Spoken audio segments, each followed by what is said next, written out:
اعوذ باللہ من الشیطان الرجیم، بسم اللہ الرحمن الرحیم، اللہم صلی علی محمد وآل محمد واجل فرج آل محمد۔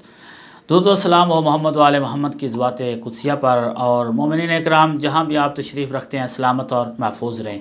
قربانی کن لوگوں کی قبول ہوتی ہے اور کن لوگوں کی قبول نہیں ہوتی؟ سوال ہوتا ہے کہ ہم قربانی میں کن خاص شرائط کا خیال رکھیں کہ ہماری قربانی قبول ہو۔ ایک معیار تو اللہ نے قرآن مجید میں بیان فرمایا ہے کہ اللہ متقین سے قربانی کو قبول کرتا ہے، اور قربانی کرنے والے کا تقوی ہی اللہ تک پہنچتا ہے۔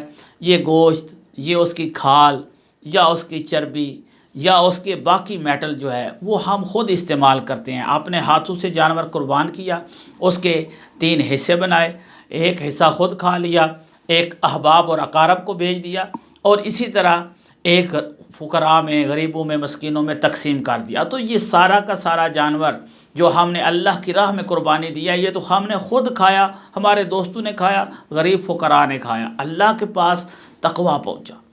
تو قربانی دینے والا شخص 3 چیزوں کا خیال رکھے، اور روایات میں اور ملتا ہے، اور اس چیز کا خیال رکھنا ہے کہ 3 قسم کے لوگوں سے اللہ کی ذات قربانی قبول نہیں کرتی۔ ایک وہ جو مشرک ہے۔ اب مشرک، سوال ہوتا ہے کہ وہ قربانی کیوں کرے گا، اور مشرک کو کیا ضرورت پڑی ہے قربانی؟ جب وہ اللہ کو ہی نہیں مانتا تو پھر وہ قربانی کیوں کرے گا؟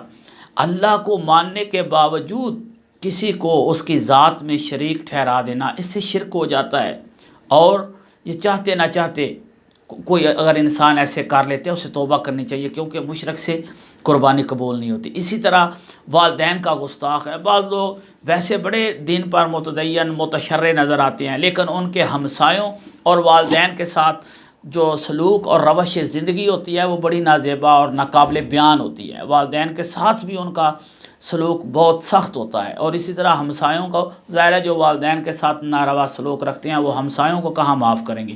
لیکن اپنی طرف سے وہ نماز، حج، باقی سارے اعمال کرنے کی کوشش کرتے ہیں، اور کہتے ہیں کہ چلو اللہ تو ہم سے راضی ہے، والدین ہوں یا نہ ہوں۔ قطعاً ایسی بات نہیں ہے۔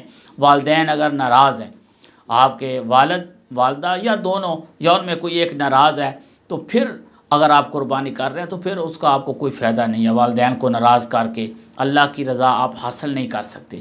اسی طرح وہ قربانی جو آپ نے خریدی ہے لیکن مال حرام کا ہے، وہ مال چاہے آپ نے غصب کسی کا کیا ہے، کسی کا حق بنتا تھا غصب کیا ہے، یا خود کسی کا جانور چوری کر لیا ہے، یا مال چوری مکمل کر لیا ہے، ان سارے ذرائع سے حاصل ہونے والے پیسوں سے سود خور ہیں۔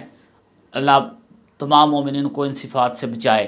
سود خوری بہت زیادہ ہے، بہت زیادہ سود خور ہیں، سارے کا سارا مال مشکوک اور مخلوط ہے، آپ قربانی اسی پیسوں سے خرید رہے ہیں۔ تو ایسی قربانیاں کرنے سے کوئی فائدہ نہیں۔ آپ لاکھوں کا، 10 لاکھ کا بیل نہیں، آپ 36 لاکھ کا لے آئیں، لیکن جب یہ صفات نہیں ہیں تو پھر قربانی ضائع ہو سکتی ہے، قبول نہیں ہو سکتی۔ والسلام علیکم ورحمۃ اللہ وبرکاتہ۔